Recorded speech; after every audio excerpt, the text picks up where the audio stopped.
That is some shocking news that Justice Ginsburg has passed away, and it's news that I didn't believe at first. It kind of came out of the blue. A lot of people, I did triple check it. You know, it's not the kind of thing. It's just kind of out of the blue. So shit's about to get nasty. In a bygone era, the country would unite and people would come together. And there's people here celebrating her death. It just disgusted to me. There are people in here that I just want to throw up. Just get out. You know what I mean? It's like, why are you here? That karma that you're directing to the world, I'm about to throw up. But that's where the country is. There won't be a moment of prayer, a moment of solace, a moment of love, just a bunch of disgusting freaks that I disavow and just get out of here. Just leave and don't ever come back. But that's where it is. It's going to get nasty. And there's going to be a big fight. The Senate out of session last I heard. But that fight, if you're McConnell, what do you do, right? That's what's it's gonna transition to. It's just gonna be nasty. And what do you do? I mean, if you're McConnell, what do? You got to go for it. They're going to call it the Garland precedent. And so they're going to say, well, Obama wasn't allowed to appoint the justice Garland because it was during his last year. McConnell, I think, is just going to say, no, you're going to appoint a next justice. So if it's almost like if the country couldn't be more divided than it was, then it just got more divided. And people are going to argue about it. What's my personal point of view? I mean, my personal point of view is if you're McConnell, you appoint a Supreme Court justice, you nominate someone.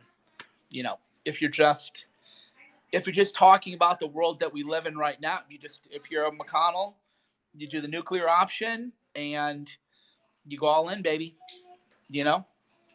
Democrat, this is what Harry Reid did. McConnell has the Senate. He might not have the Senate, and I don't think he'll have the Senate. I think he's going to lose the Senate after November. And you just go all in, man. I hate to talk just the political machinations upon someone's death, but that's where I'm already seeing the left doing it, right?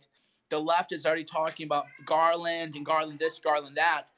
So it isn't like the left is going to want a moment of prayer or unity. They're already going to politics too. So you just do Amy Barrett, and he's just got to do it, next week, really. And that's politics of it. People saying you can't appoint anyone too close to the election, you shouldn't have opinion on politics. It's just kind of stupid. It's just not a very smart thing to say on one of my periscopes.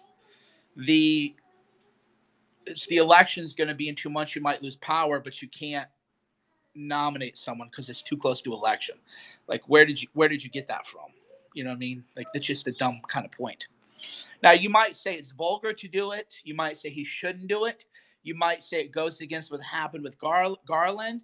You might say it's unprincipled. You might say it's hypocritical. There's a lot of things you can say about the choice, and we're welcome to have that. But the idea it's too close to election, you don't do it. It would be the opposite, actually. This is just going to be pandemonium. And I wish that, I wish it were different. But if wishes were fishes, we'd be swimming in the ocean. And that's not where the conversation is going to be. The conversation is going to be, does McConnell nominate someone? That's going to be every question. That's going to be every reporter question. They're going to create the narrative right now that you can't nominate someone, and that'll be the push. That'll be the push right now. That'll be the push. But McConnell's not going to agree to that. If you're McConnell, would you? I mean, if you're just...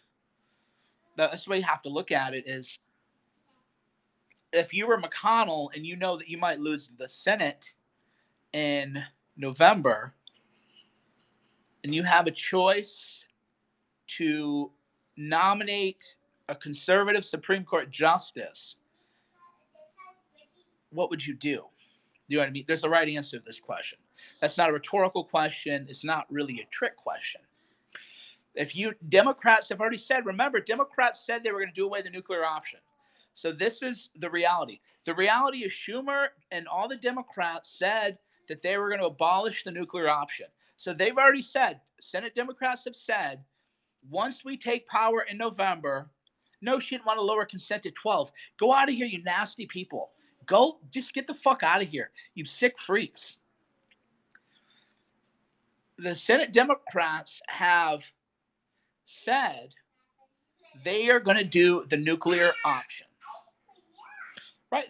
They said that already. They've already said it. So there's no principled way now to be like, whoa, we were just joking when we said that we were going to do nuclear option. Mitch has to take the high road here. There's no high road here to take. The Democrats have said, right? The Democrats said they're going to end the filibuster, right? That's what they said. You can go find headlines from 2 weeks ago, 3 weeks ago.